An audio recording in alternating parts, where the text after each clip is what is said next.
Yo, it's your boy Doberg doing an introduction here for the YouTube channel. I'm gonna give you a little bit background of who I am, what I do, and how I came to be the one and only true Doberg. So let's kind of introduce who I am for beginners. If you didn't know, I'm an artist. My name's Doberg. I run Doberg Productions. I do a lot of hip hop, rap stuff. Um, Always learning, can never stop learning. Uh, Working on getting better too. Always like getting better to better yourself and be a better version of an artist. Not only for yourself, but the people you collab with and work with, as well as like your fans, right? So that's what I'm doing currently. Got a lot of new music out. Shout out to the homeboy YGD Top Dog, homeboy from Compton as well as Missouri. Used to work with Suge Knight and them, Death Row Records. He's on a video with Tupac. Homie's definitely legendary. Doesn't get enough credit though. This man is more than just the artist. He's also a very good mentor and a very smart guy. So go show him some love. I believe he just released that gangsta shit with him and Pastor Troy, which is actually pretty freaking fire, yo. Like I want got me a copy as well. I still stream it though, but I had to get my own copy. So go get your copy. Just type in Google YGD Top Dog gangsta shit, and it'll pop up for sure. So we also got music out right now with Vishnu Express, as well as my two EPs, Night Crime and Skillmatic, featuring several artists like Vishnu Express, The Wolf, Lil Badger. So yeah, go peep that stuff out. You'll see all this on my YouTube channel. Music's gonna be up here as well. So all new releases, everything like that comes this way.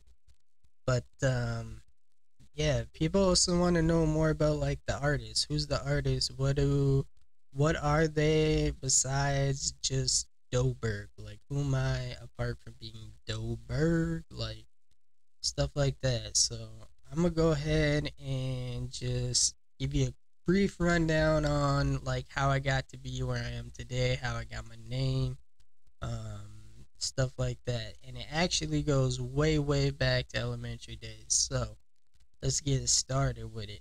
I was put in a elementary school that was a music magnet school. So that meant we were always doing music, whether it's piano, viola, violin, trumpets, chorus, like or not chorus, but choir. You know what I mean? And so it started off. I was like first grade or something, and I did a piano, and I didn't know shit about the technicalities, right? Like I didn't know what D minor, G, this, that, the other meant, the notes, none of that. So teacher was basically like, y'all can come up with a song, just make sure you memorize it, and that's gonna be your song for this year's concert. And so I was doing a solo, and I I didn't even know like the notes and the names of the keys or anything. So I just kind of I made this piano song very short, probably like a minute long, and it was just based off of sound, like what I thought sounded cool, and pretty melodic and stuff. Um, so I did that, and that was like my first actual creation. And something about music and the spirit, bro. Like, it's it's a deep connection. It's a drug. So that's how that started. That was like first grade or something like that, and then all throughout elementary school, I was playing different instruments and choir stuff like that, starting to learn the technicalities, all that good stuff. So I'm gonna take a sip of my coffee real quick. Gotta love me some coffee, man. That's another thing. Your boy Doberg can drink coffee 24/7. Don't know if that's healthy though, but it's what I do. Um, Continuing on from there, that was kind of how I first got introduced to music as a little kid. I started getting into hip hop and rap actually around the time Eminem came out, the late 90s. So, late 90s, early 2000s. Like, I had the Walkman CD player on the bus and like always jam into some kind of Eminem or something. Um, and then as that went on, I started getting into like other artists too, like learning about like some Tupac, Biggie, the classics, just all the classic, man. And from there, it kind of evolved into like Bone Thugs, and then all of a sudden, like Lil Wayne came out. Uh, and yeah, so from like a very young age, I was into music and stuff. But how did I get to like doing music myself, like when it comes to hip hop and rap? Well, if y'all ain't heard Night Crime, y'all need to go listen to Night Crime Dedication, fam, because like that's a true story, no cap. And kind of what happened was I preteen, whatever, started smoking some weed with the homies. We would go in my garage, born and raised here in Duluth, Minnesota.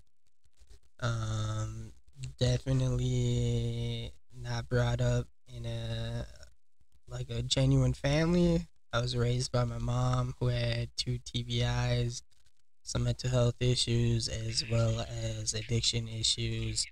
And, RIP to moms. She passed away 2012. But yeah, we were in the garage and it just started smoking weed. We would pass the bowl around, and every time you get the weed or whatever, you had to come up with the word that rhymed with the word from the dude before. So like, if homie had the bowl or whatever, and he came up with like, I don't know, let's just say he said word, then the next dude before he got the weed had a rhyme with like bird, and then the dude after that had a rhyme and say some shit like turd, and then whoever fucked it up was cut off from the weed. So that's kind of what we did. Um, that evolved eventually into whole bars, which then evolved into like freestyles and rap battles. But that's so like, for example, the bars, like after a while, instead of just doing a word, like we would do a sentence, and then the story would have to carry on. So like, I would get the weed or whatever, and before I hit it or some shit, or I would hit it either way, and I would be like, "Yo, I was chilling in the crib, and then homie next to me and shit. Before I passed him the weed, had to continue the story. Like, yo, I was chilling in the crib when I was eating a McRib, or some crazy dumb shit that young teens come up with or whatever." And it would go on like that until eventually somebody would fuck up, and then we had to start over or just cut them off from the weed. Um, and then after that, as we were starting to get like older into our teenager years, we started getting competitive. So like we would be jamming the music and shit. I remember Rap Game by Eminem and D12. That was like our go-to beat. And we would start like freestyling, actual freestyles and shit. And then that turned into like rap battles when we started drinking, and that got wild as fuck. But what doesn't kill you makes you stronger, right? So that's kind of how that went down. If you listen to Night Crime Dedication, true story, we literally had a ghetto ass microphone, some Windows XP on dial up, and we had to make tracks that way. But we actually did it. Like, we did it, bro. We came out with like an album. Forget what it was called, but it had J Little Homie on there. Um, Astronomy, who back then was D Rhymes, R.I.P. Astronomy. Homeboy passed away a couple years ago now. So many people die as you get older, but it's crazy. Um, yeah. So, anyways, moving on from that, like we had the homies and we came out with songs, and the way we did it is we had to get creative, right? So we had Windows XP or some old ass Windows shitty ass computer, and a speaker would be held up to your face, as well as the mic. And somebody would be on the computer and hit record on the sound recorder and play on the like Windows media player, and whatever beat we had would play as well. So you had that going through the speaker next to your ear, and then you have this little microphone that you're rapping into, and it's catching the vocals from your voice, and then it's also catching the beat from the speaker. Um, and I know homeboy Astronomy, shout out to Astronomy, R.I.P. Man. Uh, he would write a lot, so I would more freestyle, and I didn't care how whack my stuff was, but homie was a poet, so he would definitely write his stuff out. And so basically, we would either hold the mic to his like mouth or whatever, so he could spit his shit, or we would hold his notebook up for him. Um, yeah, and so we did that, and then we burnt a bunch of CDs and put like markering on them and handed them out to people, just random people at school or whatever, like friends of friends, my neighbors, shit like that. And that was like officially the start of night crime delegates, basically. Um, of course, that all broke up and died down. People went different ways. Kids, as you get older, having kids, girlfriends. Life goes in different paths, shit like that. So that happened. Um, and then, so after all that happened or whatever, I went a different path. I kind of stopped doing music. Deshaun, by the way, never stopped. That homie was always writing. Like, since a little kid, he was always the big homie, and he would make us sit down, listen to Bone Thugs, listen to Tupac, listen to all this shit, and like beat our ass literally if we didn't listen to like the lyrics. So we owe him a lot of respect for what we got going on too. So, Deshaun and me and myself are probably the only two people who kept up with this music shit. Past our 20s. I'm now in my 30s. And I don't have any plans to be no famous dude. I ain't chasing none of that. I don't want none of that. I just want a solid fan base and people who feel my lyrics and my jams and shit. And hopefully get better at producing, because if I can't start learning how to produce properly, I'm gonna have to hire somebody. But I digress. Anyways, so around this time, I'm becoming an adult, like 18 to 20, right before 2012. Whatever, I turned religious, homies doing their own thing, whatever, we split up, blah, blah, blah.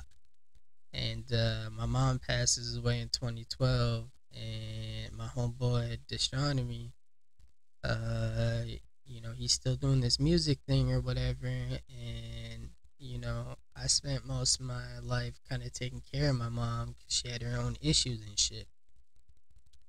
So I didn't know what the fuck to do. I'm working housekeeping. I'm like, damn, like my mom's dead. I inherited this place. Like, we're in public housing too, so there's like I had to get a roommate or else I had to move out into like a real shitty part of town where I get like this one bedroom apartment or whatever. It was just a real rough time, but Gastronomy started getting me back into music. So I don't know how he got money, somehow hustling or some shit, but we went half and half on Mixcraft 6 and got a laptop and like started doing this shit. And we came out with a lot of songs. Um, I started messing around with different types of engineering and like sound effects and shit like that. And this was like late 2012, early 2013. Um, and we just kind of did it as a hobby here and there. Like, yo, bro, you want to come up, have a few beers, spit a few flows, shit like that. We would do that shit. It wasn't until I want to say like 2018, 2019 that we actually thought about the money. Like, yo, if we do this shit right, we can actually make money. And that's in large a large part of that is due to how it went down. So Gastronomy linked up with a lot of dudes online. Some of the dudes ended up being Daysta and Mr. Demick, who ran this production label out in the UK. Um, D Mike, yeah, D Mike. And so Deshaunamy was telling me about that, how he's linked up with them, all that, and I was like, bro, that's dope. Like, let me get in on some of this shit or whatever. And he linked me up with Daysta, and I got on some stuff. I made some stuff. I think two albums I made with him or whatever. I know one was Vitality. I think the other one was Truth Alone. And I met a lot of artists at that time, international artists. Not in person, obviously, but I got to know quite a few people. And actually, I'm very grateful because Locked Bars, if you check that out on my YouTube channel or SoundCloud or any platform really, you'll see it's featuring YGD Top Dog. Homeboy is legendary and very underrated. He's in a music video with Tupac. He used to roll with Suge Knight in them. Um, all that good stuff too back in the day. So homie's been around for a minute too. And I got to feature with him, got to connect with him. That was dope. I uh I still talk to homie to this day. We actually got a project that's due to come out soon. I'm just waiting for him to get back to me on that. But yeah. So we still keep in touch and stuff. Even though I was gone for a couple of years because like Astronomy died, COVID hit, all this other crazy shit. So we got that coming too. We got a few successful songs actually right now, thanks to the promo teams and shit like that. With Vishnu Express, so stay grinding. He's doing really well. Last time I checked the numbers, Undecided yet that just released this year. That's off. That's taken off. And then the pre-release is out right now for In the System. So In the System featuring Vishnu Express is pretty dope too. And I can almost guarantee there'll be future collabs with him too. He's also like a mentor as well. And that's one piece of advice I want to give to people before I get done with this introduction about who Doberg is, how Doberg came to be. Is we need more mentors. If you know knowledge, if you got the knowledge, don't hold the knowledge. Share that shit. Help each other, build each other up. Don't withhold it. Don't try and sell it. Just, share it. And I've gotten that from like YGD, the top dog, from Vishnu Express, other artists as well, tips, tricks, all this other stuff. And I feel like more artists need that. Because if you're an artist and you're just getting into this thing, there's a whole bunch of layers to the onion, man. Like, it just gets deeper and deeper and deeper. You got to learn about marketing, this, that, and the other, and blah, blah, blah, and rough. And people always coming at you trying to get your money, to do shit for you. And next thing you know, you spending like 3 grand, and then your song takes off and you only get like a grand back. Well, now you're down 2 grand, so you better, do this shit because you love this shit. Um, because like you're gonna break even if anything, unless you somehow get super lucky like Eminem or some of these other motherfuckers who made it to the top, and they're very skillful by the way. But uh, it takes a team. Like he had Dr. Dre. Um, these people, independent artists, it's not easy, but I forgot to mention how I got my name Doberg, right? So they used to call me all types of shit like Buck Wild, um, Buck, a bunch of other shit growing up too. Iceberg. But because of how my legal name is, I was chilling with my cousin one time who was into DJing and shit, and we were rapping in the basement, whatever. And I was Iceberg, and I don't know what the fuck happened, but he had mentioned like, "Yo, Doberg, like dough, like money and bird, instead of iceberg, because other motherfuckers' names are iceberg and shit." So he's like, "We're gonna call you Doberg," and I was like, "All right, bet." And so we just kind of ran with that, and that always stuck. And if you get to know my legal name, it makes a whole lot of sense. Well, it'd be Doberg. But anyways, so that's how I got Doberg was my cousin. It's crazy how things work out, but everything works out for a reason. So, like I said, man, it's your boy Doberg. Introduction to my YouTube channel, a little insight to your boy, how he got to where he is today. Be on the lookout for a lot of features coming up, a lot of new music. You can find it here on YouTube. Make sure you subscribe, like, and comment. We love our haters too, fam. You gotta love your haters, cause what some people find to be trash, others find to be gold, and vice versa. Like keep grinding. You know what I'm saying? Like keep grinding, keep doing your shit. And make sure you're doing it because you want to do it.